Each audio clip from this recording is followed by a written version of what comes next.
Hi, y'all. Thanks so much for tuning in to another episode of Business Unveiled.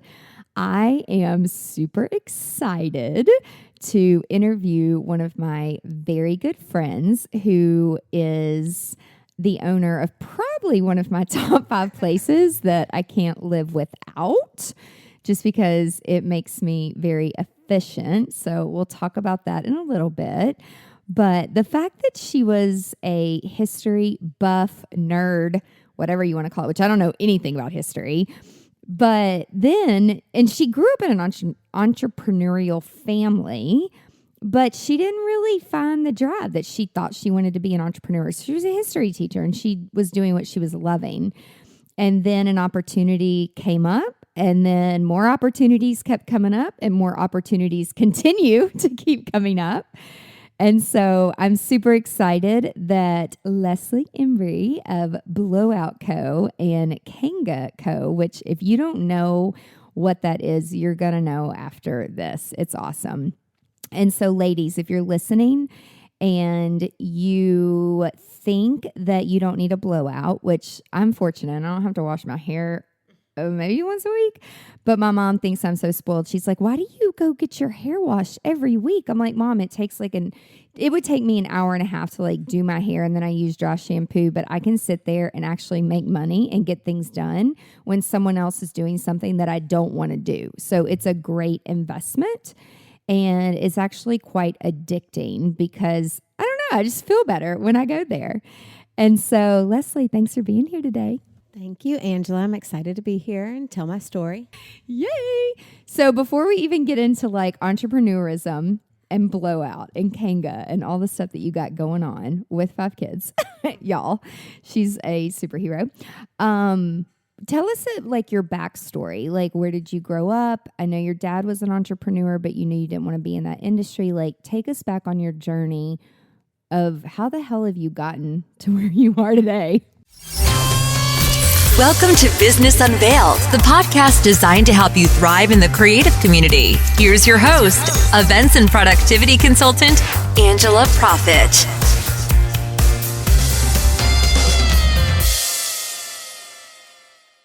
Hi, y'all. Thank you so much for tuning in to this episode of Business Unveiled. Expert tips and secrets from top creative industry professionals, where we take you behind the scenes of our past experiences in the creative industry and share with you what we have learned from them and how they have made us stronger. This podcast will help you grow a productive and profitable business to launch you into success within the creative industry. Today's podcast is brought to you by Vlog Easy. That is V as in victory. Vlog Easy is an app in the iTunes store for iPhones that help you make content videos as well as vlogging on the go to share with your audience. It has absolutely transformed the way that I do video and communicate with my audience. If you are looking for an app that allows you to edit on the go, or if you simply don't know how to edit videos, this app allows you to do just that. You can record yourself in a quiet room. You don't have to remember what to say. You can simply look at your notes, and each time you're quiet and you pause, the Vlog Easy app takes all of those quiet moments out and edits everything together. It's like magic, and it saves so much time. Vlog Easy allows you to record in vertical or horizontal formatting. You can import existing videos that live on your phone into the app, and so much more. Vlog Easy Pro gives you the unlimited cloud backup as well as removing the watermark. Give it a try for free today. The link is bit.ly/vlogeasy in all caps.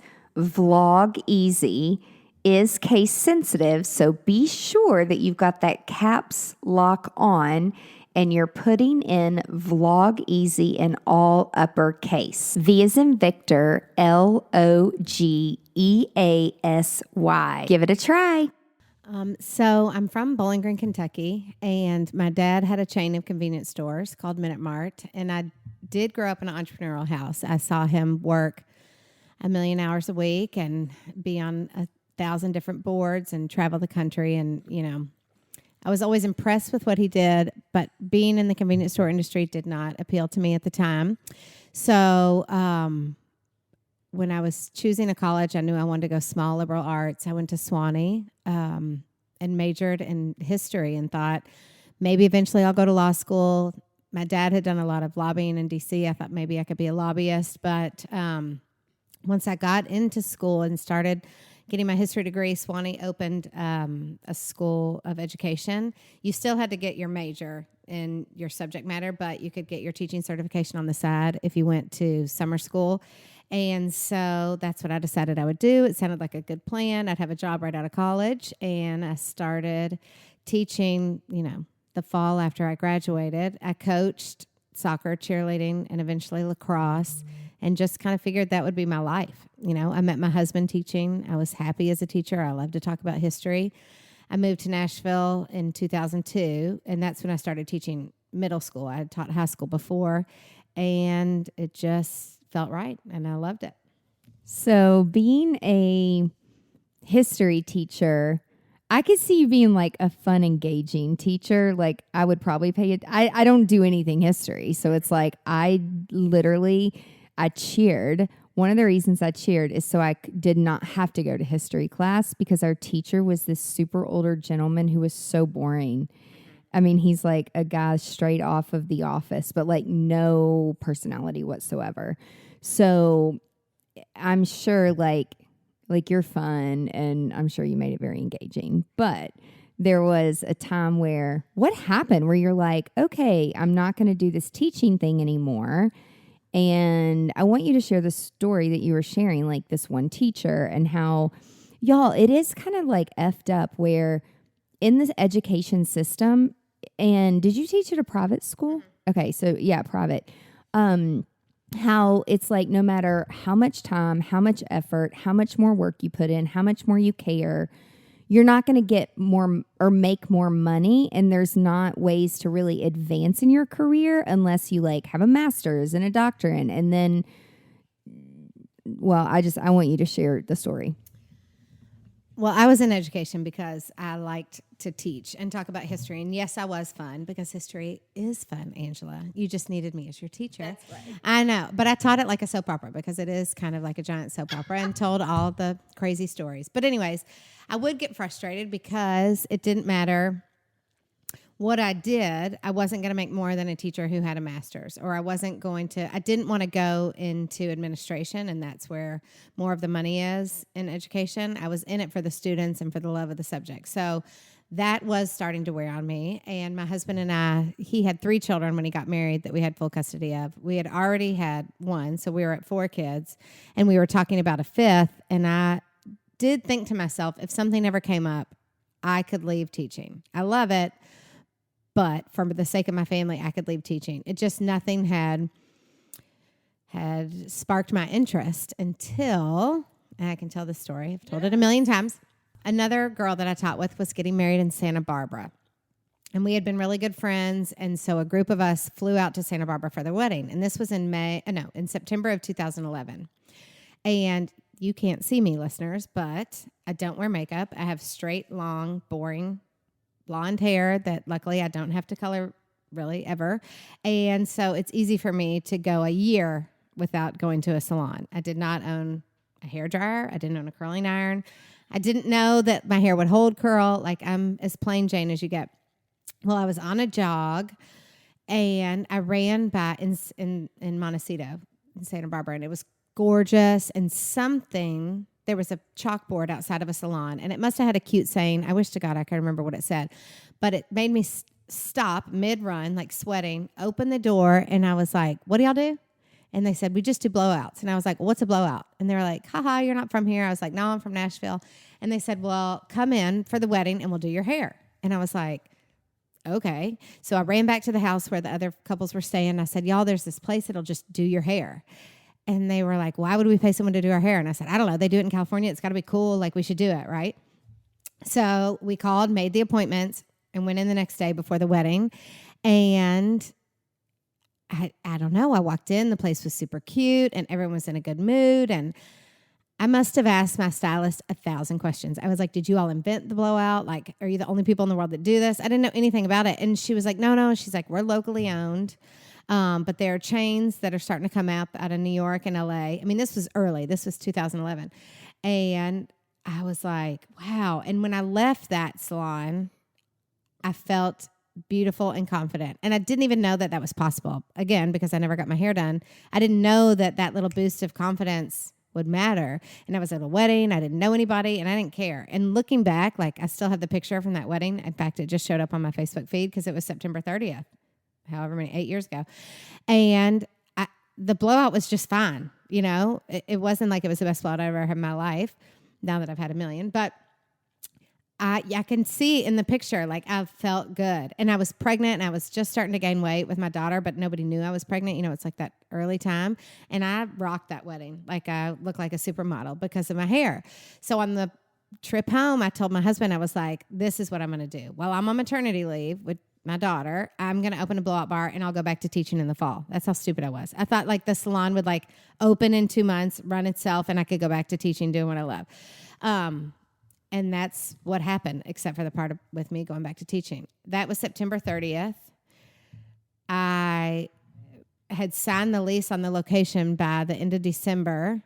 And I told my boss, I had to tell him, I was like, listen, I'm not coming back. He did not believe me because, I mean, I've been teaching there 10 years and loved it and everyone loved me. And he was like, you're not going to open a hair salon. You don't even brush your own hair. And so in March, when I was huge. I was so pregnant with my daughter, and I could only do my interviews for the stylist while I was on spring break because I was working full time and coaching still. And the day before we left for spring break, my boss was like, listen, I have to interview for your position if you're really leaving. And I was like, I've already said I'm leaving. Like, I promise I'm not coming back. He was like, okay. And then over spring break, I interviewed people. I didn't tell them what I did for a living. I guess they assumed I already owned salons. I didn't tell them anything. And I just asked a lot of questions. I had to find someone to watch their blowouts because I didn't know if their blowouts were good or not. I'd only had one ever. There were no other blowout bars in the Southeast, really, so I couldn't do any market research because they didn't exist down here. And so I just sat and smiled, act like I was watching them, like I knew what they were doing, knowing pretty much I was going to have to hire everybody because not that many people showed up to interviews for a salon that didn't cut or color hair. And I hired everybody while I was on spring break, taught my last class March 30th, coached, lacrosse that day, cleaned out my classroom, had my daughter Monday, April 2nd, and opened White Bridge May 3rd, 4 weeks later.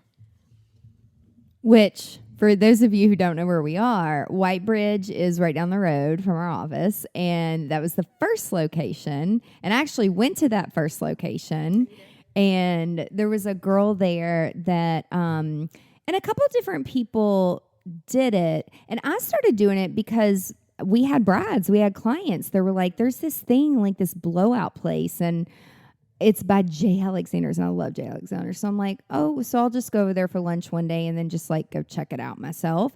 I don't like to refer service industry stuff unless I've actually had it done, especially because most girls and our clients, like they're doing something different usually, like with their hair, their makeup. And so I just wanted to see like what the experience was. And then I went to the same girl for a long time, and then you opened up location 2. But before we jump onto that, so with you and your husband both being a teacher, how did you even like get that's like another mortgage, like on a location. So like, did you get an investor? Did you take out a loan? Like what do people do? So guys, like literally one little experience, 2 hours of your life, and you're like, this is what I'm going to flip and do. And like you were adamant. But some people who are like, that's what I want to do, but I don't have the money, or I don't have the funds, or I don't know what the hell I'm doing. Like, how did you before we go on to your second and your third and your fourth location, how did you even get that first one started, not being a business owner? I mean, obviously your dad was an entrepreneur, but Talk us through that. No, that's a good question because I didn't know what I was doing. And I think entrepreneurs just have this blind optimism and stupidity sort of, where they're like, I mean, I believe that this is going to work, so it's going to work. And it's up to me. That's what you have to believe in yourself. Like, I truly believed. And I tell that every time I interview somebody to work at the Bullock Co., I'm like, I'm all about customer service, because if that girl who gave me my one and only blowout before I opened an entire bit, like left my career, my 12-year career, you know, what if she had rushed me through the appointment or hadn't been friendly, hadn't answered questions? I mean, I have 60-something employees because of that. It was actually 1 hour of my life, you know? So it really matters. And you never know how your life is going to change. Always. If you feel like you're in a rut, just know something, lightning could strike and you don't know. But anyways, back to how I got it funded.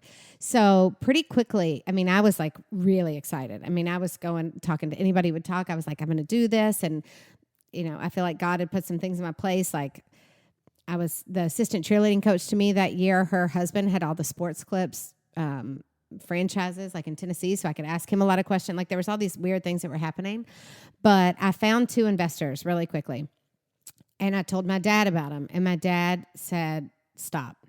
I'm not going to let you give away half of your company before you start it. He was like, let my company invest in your first location. So that, you know, not everybody has that opportunity, and I totally get it. And I was blessed to have a father whose company said they do that. But I had already found the 2 investors that were going to fund it, just because they had been to other big cities that had them, and they knew that if it really did open, it would be a hit. So I did have that. And then the second one, I opened really quickly after the first one, but I was able to go to the bank with some, you know, with some really good numbers, and they were willing to do a loan for the second one, but I had to find a co-signer. So that's how I got the first 2 off the ground so quickly.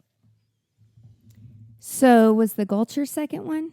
Brentwood. Oh, okay. So Brentwood. So Brentwood is a city right outside of Nashville where it's probably one of the more expensive places to live in outside of Nashville, other than Franklin. I'm from Mount Juliet, which is like way, way, way country. But now it's like growing, and it's like they have malls and stuff out there. Like, it's crazy.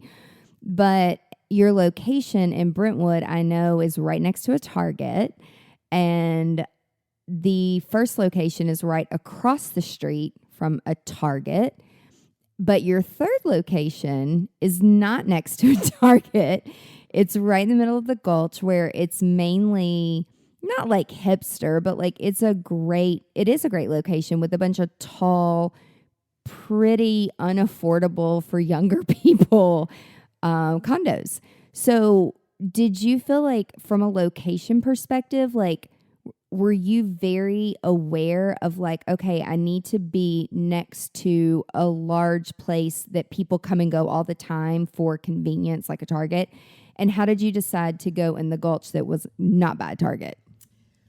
All good questions. So with my first location, I knew that I didn't know what I was doing, and so I was going to need some support, you know, people who knew who I was. Well, I'd been teaching and coaching girls in Belmead for 10 years. So I thought I need to keep my first location close to where I teach. And I used to nanny for the guy who had a property for lease sign out in front of Paddock Place. And so I called him directly, and I was like, hey, remember me? I used to babysit your kids. I'm thinking about doing this. And he was like, oh, you're the one. And I was like, what do you mean? And he's like, there's some girls from California who are looking, they've contacted us about opening the same thing. But they heard that there was a local girl trying to do it too. And I was like, oh my God, I'm not going to get to open.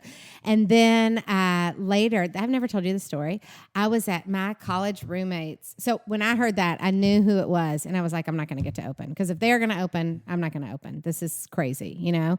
So I was really sad. That was in October. I was like, oh gosh, man, if they're looking at locations, I'm not going to be able to look at locations.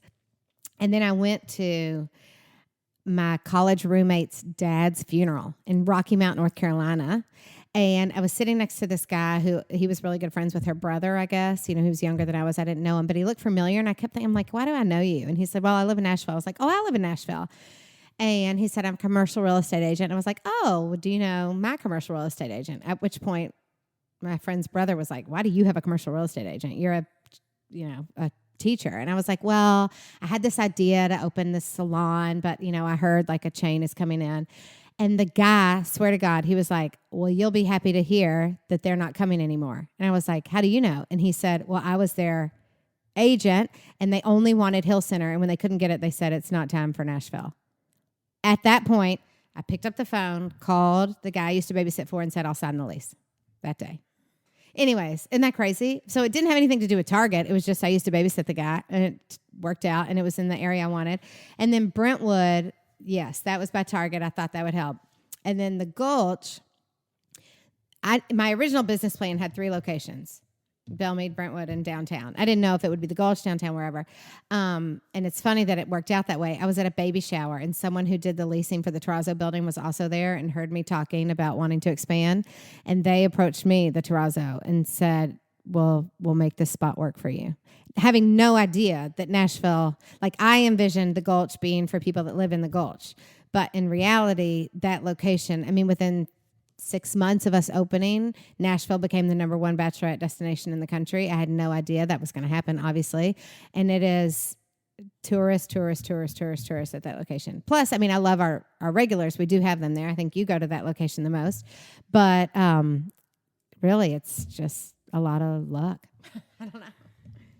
So, that gives me chills. Isn't that crazy? The fact that you're sitting, God had you sit next to that person is crazy. Oh, can I tell you? It's a God thing. Yeah.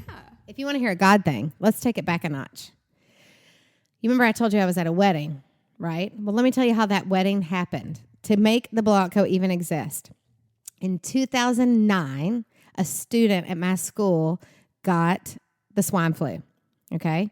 And the CDC came and that was when they thought the swine flu was going to be bad, but it turned out being nothing worse than a normal flu. So they closed my school for a week. I was with several teachers at a birthday dinner at a Mexican restaurant in the Gulch. What was that place called?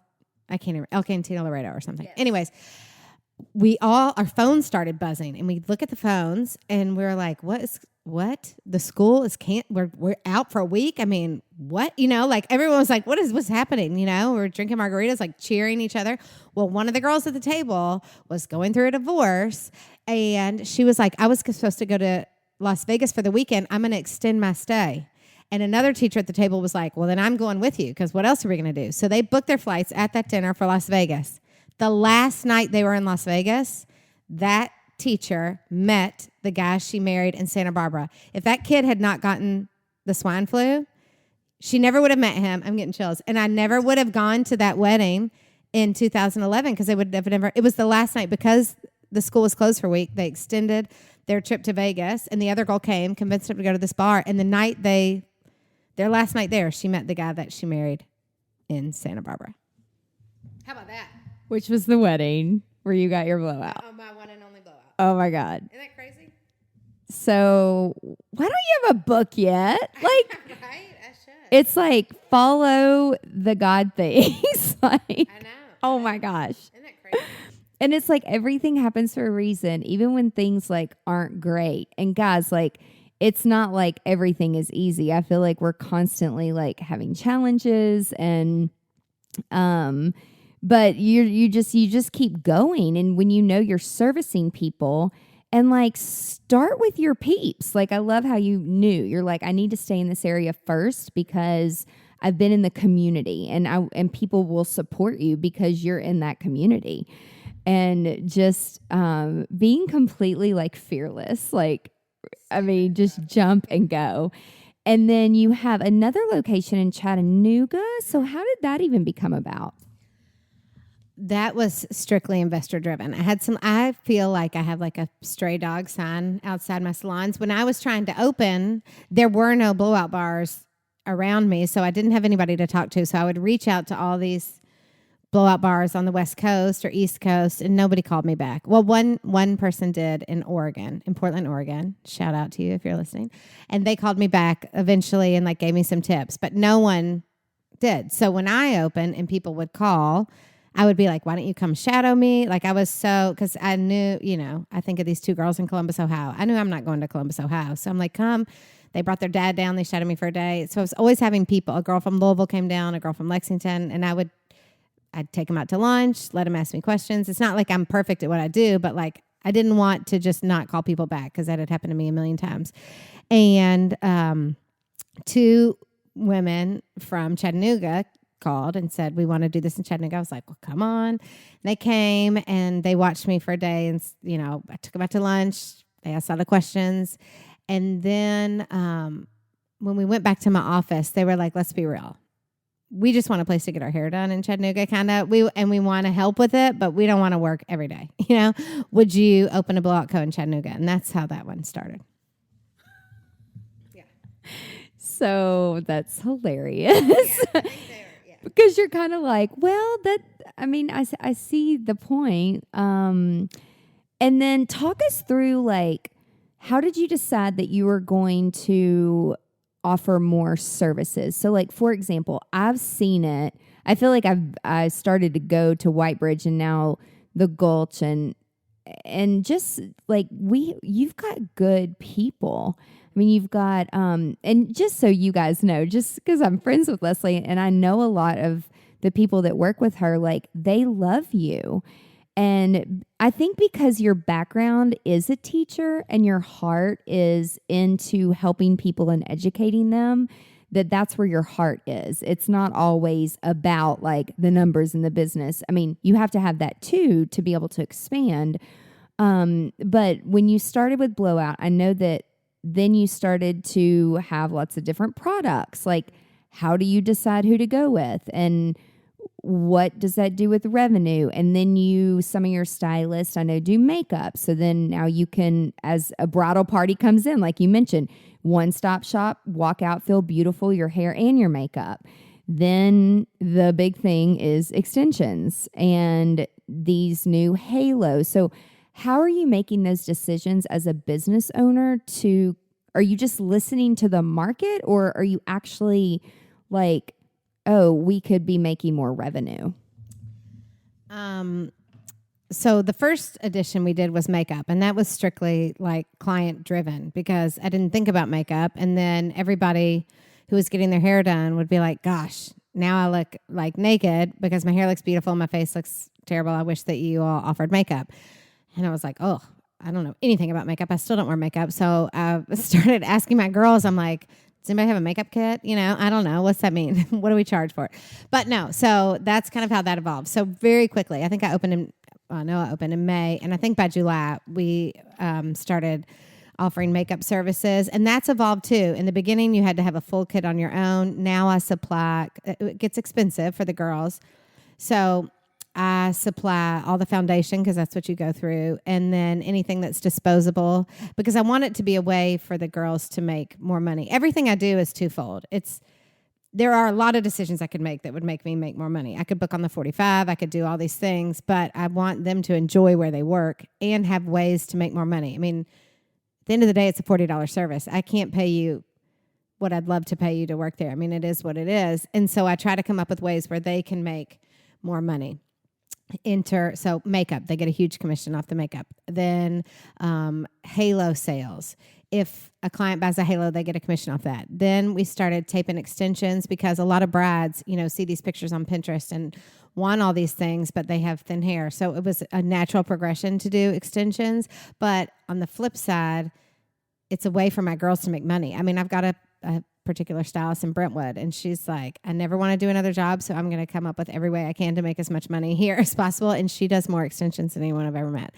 And then lastly, and this will probably be the last thing I do add, we're starting root touch-ups and that's client driven. When you get to the crown of your head and you're sitting looking in a mirror and the stylist pulls it up and you see your, 1 or 2 inches of root and you're like, oh God, I don't have a hair appointment for another 4 weeks. What am I going to do? We hear that a lot. And so it's a natural addition to do root touch-ups, and it still fits in our time frame. And it's, again, I give the girls commission on it. So it's just another way for them to make money because I can't do what I want to do and pay everyone, let's all make 6 figures. But this is a way for us to help. And then I also do, we do have 2 great product lines, Kevin Murphy and Devin S. And I offer the girls up to 20% commissions on product sales, which nobody does. But if they want the money, it's there. If money's what drives you, then there's ways to make money at my salons. How did you choose to carry those 2? I think I have every product. Yeah. Because the shit works. So good. I mean, really good. And everything is so everything. I'm like, is there travel size in this? Because like the way that some of these products are constructed, you can't just open the cap and dump it into like a little travel thing. And so it is the experience. It is how it's packaged. It is the way it smells. It is the way it performs. When I was in Italy, I had my mom with me, this, for 2 weeks, and she like picks up my little travel things and she's like, $25? And I'm like, what? The little stickers, I'll just leave them on and I don't pay attention because I don't care, because I care about the way it performs. And I'm like, Mom, she's like, she wouldn't even use it. She's like, I don't want to use your expensive hairspray. And I'm like, Mom, it's fine. Like, it smells so good. And then she's like saw me spray it and she's like, oh, it does smell really good. But like, how did you choose those 2 products?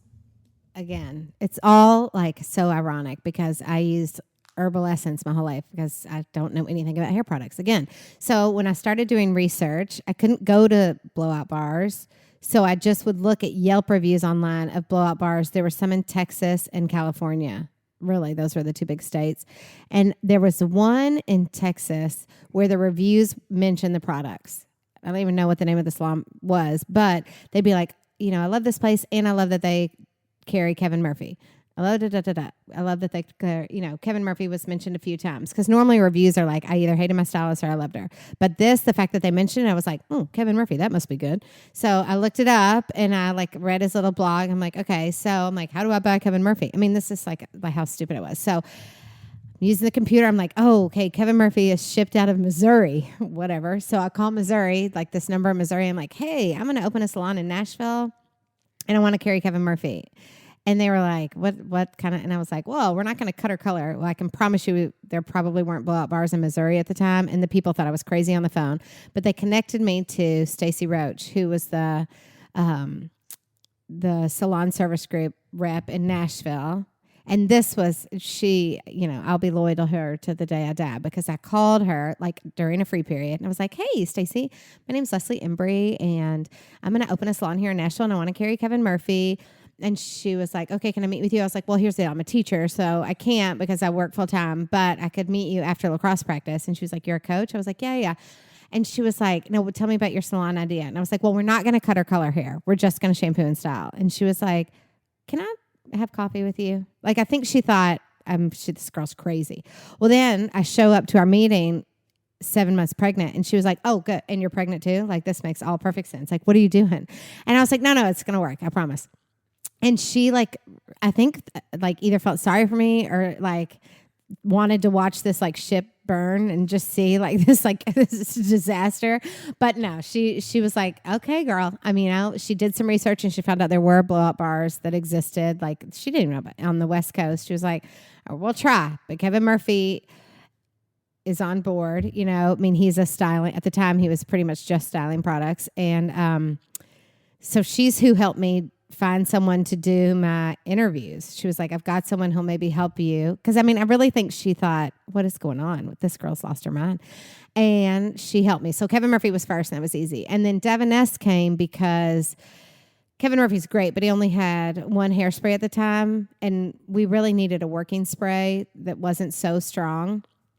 And my girls for about a year were on me to get another product line. And Davin S was always my second choice. And the Davin S rep was also, really persistent. She was like, I think you really need to carry it. And eventually I gave it. It was just a big buy-in what was holding me back. But I'm so glad I did. I love both our lines, and they're so great. But it's so funny because, I won't even tell you what's in my shower right now. It's if I don't have any from the salon, then I'm like, oh, whatever, Pantene. It's so bad. I'm so bad. I'm like the worst person in the world to talk about hair and makeup. And it's so funny because it's how I make my living. But I also think that there's just some humbleness about it because you actually look to your stylist so much for they don't know how to run a business, but And you kind of got to grow up and see some of that, where like I came from two, like you do the same thing every day, that your life is planned out for the next 18 years, family, where I didn't even know I didn't know what the word was. It was like a foreign word to me. I still can't spell it appropriately. So I just voice dictate it. But I think that's one thing that makes your relationship so amazing with your stylist, is because you truly don't know what you don't know. And so, like, you're not snobby about it, where some people are, like, totally snotty. I will say two things. One, I learned that from my father, and I'll try not to cry. He passed away this year. But he, at one time he had 100 and something convenience stores, and he went to every single one, and they all knew him, and he knew them, and he cared about them, and he knew that without them, there would be no Minute Mart, whether it was the person that worked third shift at his store in Burkesville or whether it was his, COO. He was all about, and that's how he raised us. We all I worked in a store. Everybody had to work at the office and get to see, well, I didn't work at the office. I chose to work at the store. My sisters worked at the office. But he never, if a word humble, that's the word. He was the humble entrepreneur, and that I didn't know he was teaching me that, but he was. I've never tried to act like I know more than the people that work for me are magicians. I always tell them, I'm like, you make people feel beautiful. I can't have that. And I can't do that. That's a gift.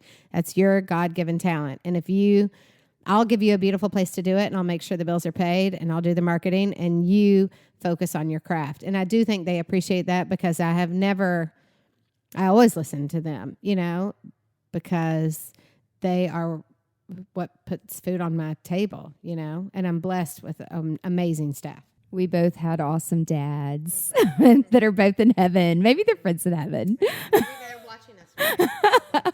Say, those are our girls. Those are our blonde girls. Right, Pepe? And it never gets easier every year. It's just like, and every day I'm like, well, what would Dad do? Like, Dad would have handled it this way. And my dad was very set in his ways, though. So I think that technology would have eventually killed him, although I thought would ask to be buried with his iPhone, because he did love it, only because of pictures and grandkids. But you have a new product that is not someone else's product called Kanga.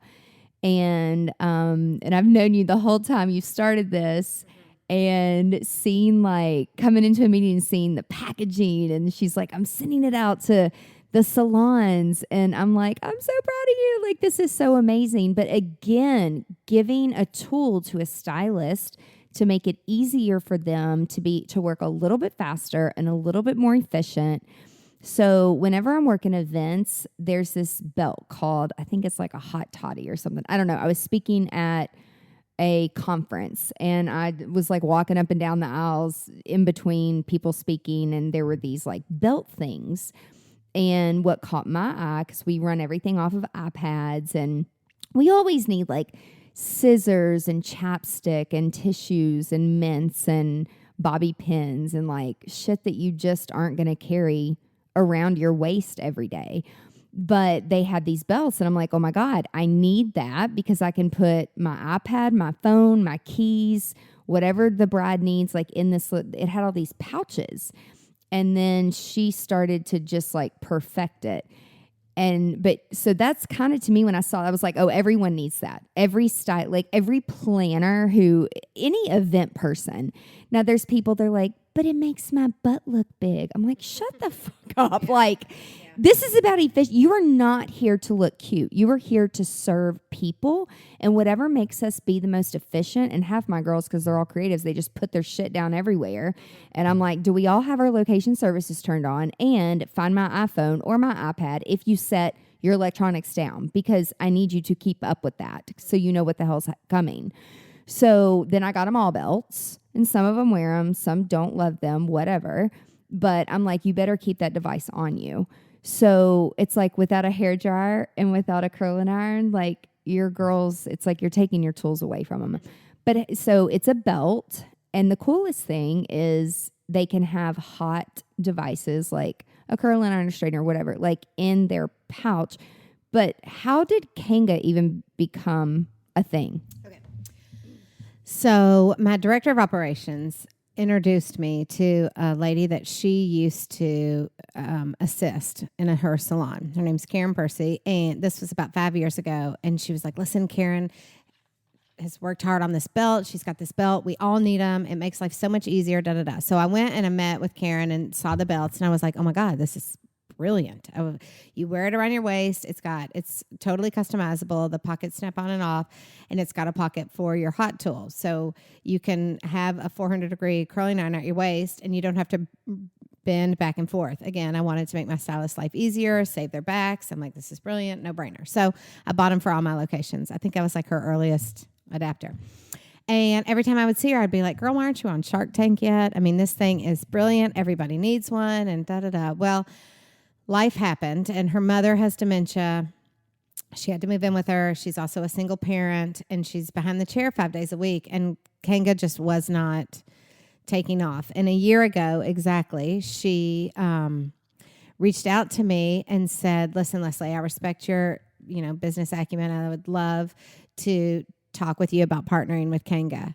And I was like, oh, well, maybe. Maybe, it was hard. My dad had just been diagnosed again with cancer, and I was like, I don't know if I have the time to do this or whatever. And my dad was like, girl, you have to do it. This is a no-brainer. Go for it. So I agreed. We spent the last year rebranding, did a new website, got a new manufacturer. Like, we've done everything. And it launched in August, and we've been really excited with the results. I really do think, especially if, a lot of people out there listening, if you do on-location weddings, you have to have it, because you know what it's like. You show up to a wedding venue and it's like gorgeous. And they want to get their hair done there, but there's no place for you to put anything. And with these, it's like you have your station at your waist. I mean, there's a pocket for your bobby pins. There's a pocket for product. There's a pocket for hot tools. If you're a full service salon worker, there's a pocket for your shears. In 2020, we're launching a makeup brush pocket. But right now, some people use the shear pocket for their brushes, but it only has, a couple of spots where a real makeup artist needs like 20 brushes at her waist. So we want to make products that make stylists' lives easier. And our first is the Kanga belt, but there's more to come. But go check us out. It's really exciting. I'm excited to see where it goes. And I think that, I know that you've sent it out to salons, not just every Harry, Dick, and Joe. It's like you've been selective at who you're going to send to. And I know some of the feedback, it's hard working on your feet as a stylist 15 hours a day sometimes. And so why not make it easier? But also people are very set in their ways. And so if you're listening to this and you're in cosmetology school, or there's something where you have a reach where you can start people who don't have bad habits off on the right foot and teach them how productive it can be. For me, it all goes back to productivity. And before you even launched it, I noticed the girl who most does my hair, like Carissa or Deidre, and Carissa always had this, and I was like, that's really cool. It reminds me of my little toddy thing but I'm not kidding you. The girl can wash, blow, have my hair fixed in 40 minutes. Even though we have an hour if we need it, but it saves so much time. Yeah. And then, she was recently pregnant. She's like, now I get a pee break. Now I can get a snack break, And it's just, it does matter with productivity, but you almost have to teach that and teach people. And it is something new, acclimating into your everyday life if you don't use it all the time. But my niece, she is about to graduate high school, and I don't really see her cut out for college. That's just me. And she's like, no, I want to do criminal justice because that's what my uncle does. And it's so, and it is, the shit's fascinating and people are crazy. But I'm like, but you do makeup and you're amazing at makeup. So I've been asking different people and talking, And they're like, you don't have to go to college to like do makeup. But if you go to cosmetology school, there's not as much focus on how to do hair and makeup and be productive. Like I see you coming up with a course that will launch at these colleges, these cosmetology schools one day, where you're like doing Zoom video training to like teach them ergonomically how to use these tools, because it is a really new thing. And then it's hard to get the teachers buy-in, because I feel like that's a whole different story. I don't know how people can teach something when they've never effing done it. So like the people who teach like hospitality and planning and events and meetings, but they've never planned or executed anything. I'm like, I don't really understand how that works. But I look at your story and I'm like, you weren't into hair and makeup. Like it's just one experience that changed your life and you went for it. You were like, I'm freaking doing this. And look at how many people you now, looking back, like there's probably been thousands and thousands and thousands of people that because of you, they feel better. They feel beautiful. And when I first met you, I think I asked you if you knew the Daymaker guy that like we're both in EO and we saw him speak, and I thought he was going to teach me how to go get all my work done during the day. That's really what I thought it was about. I had no clue that he was like a hair person. And so, I go and I listen to his journey and his speech, and it wasn't at all what I thought it was going to be. But it was so amazing to listen how he has grown his salons. And then he got very sick and got cancer and was told he was going to die by multiple hospitals and doctors. And his incredible journey and just some of the stories he shared about his like regular clients, and how he always said, like, I'm 100%. If they want to talk to me, I'm there. If they want to work on their laptop like me, I'm there. I'm quiet. But the letters and things that he has gotten from people, they're like, you just always make me feel beautiful. And sometimes like women, we're hard on ourselves and like we may not feel good, but I feel better every time I get my hair done or get my makeup done. So for anybody that's listening and it may not be about hair and makeup, but anything, like what feedback would you give? I don't like to use the word advice, but like from your experience, like what would be the top takeaway that if they have an idea but they just don't know like how it's going to play out, like what would your guidance be as from 10 years ago to now? That's a good question. I think that the reason it worked for me was because I had not gone to business school. I had not taken these courses. I think if you look too much into it, you're not going to do it because you're going to scare yourself. I think it was the best thing I could have done was just dive in. And I think if you truly believe, like I truly believed that everyone in Nashville deserved to feel beautiful like I did that day. Like I truly believed that it would work, because why wouldn't it work? Who doesn't want to feel beautiful, And every setback I had, I just kept going back to, but everybody deserves to feel like this. And like when you were just saying that, I mean, we are there for our clients on their best days, their worst days, for their first dates, we get to hear about it, for their daughter's graduation, for funerals. I mean, I've sent girls out, for free for people to do their hair and makeup before their child's funeral, because that's when you really you want to crawl in a hole and die that day and never come out, but instead you have to be in front of everybody you've ever met. And so to give someone the gift, that's just one thing off there.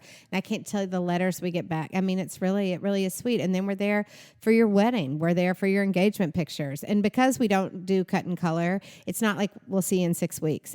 We'll see you in 3 days. We'll see you, so we really do know our clients. And that has given me more than, I don't know. It's really a beautiful thing. But if you are thinking of starting your business, whatever it is, it may have nothing to do with, the beauty industry or anything like that. But if you truly believe that it's going to make the world a better place, it's gonna solve a problem for someone out there, then close the books. Don't. This is what worked for me.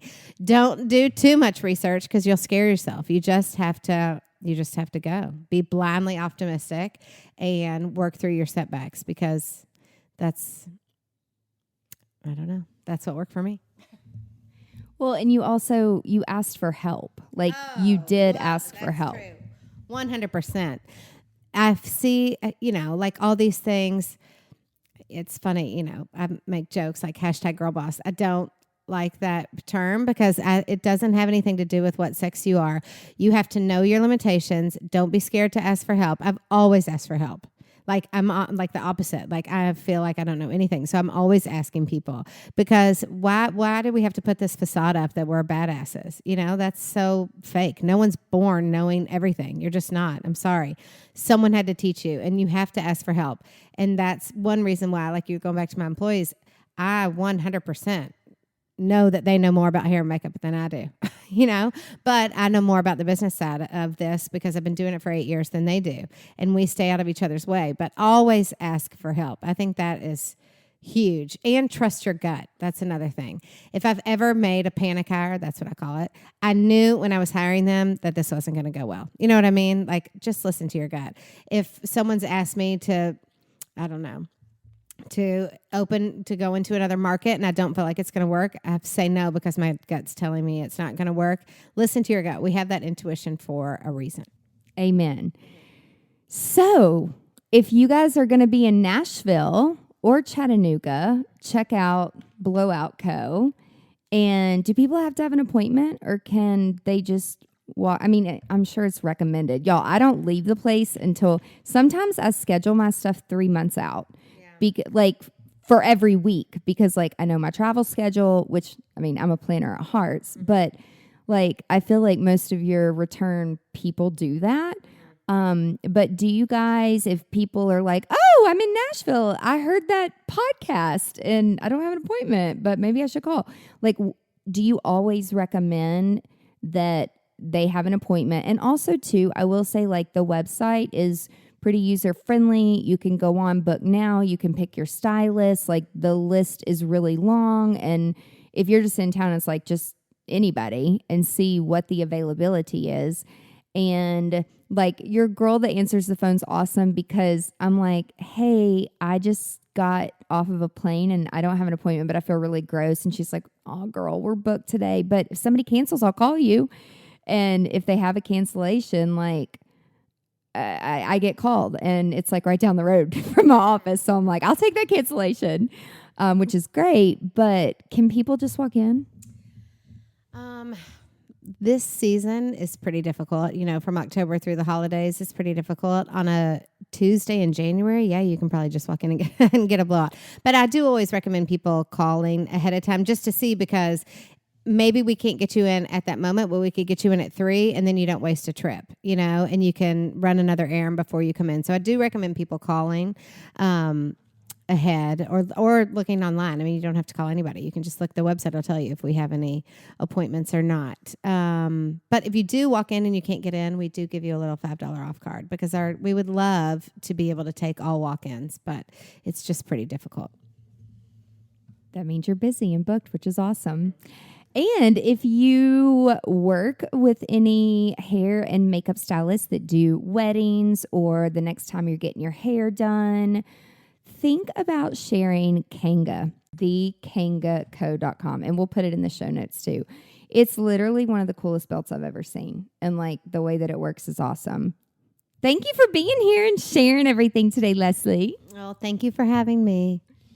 Leslie has been so gracious that if you mention the Business Unveiled podcast at your next blowout of any of their 4 locations for 15% off your service, or you can use the code PROFIT, all caps, PROFFITT, 15% at checkout and get 15% off your Kanga belt. So again, the code is PROFIT15 and the % sign. And profit is in all caps. We'll put it in the show notes.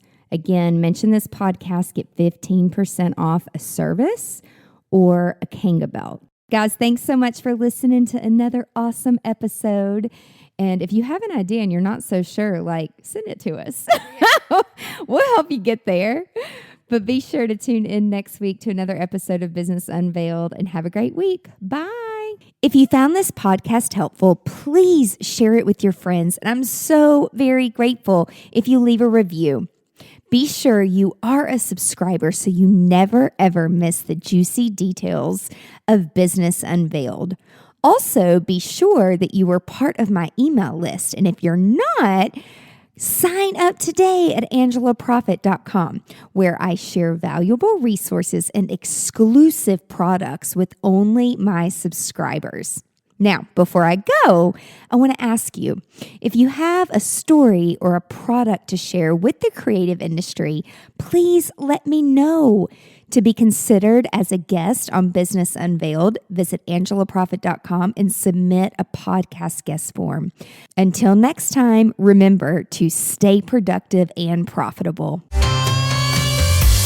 You've been listening to Business Unveiled with Angela Profit. Join us next time as we share our experiences to help you be more productive and profitable in your creative business. For more great resources, visit angelaprofit.com.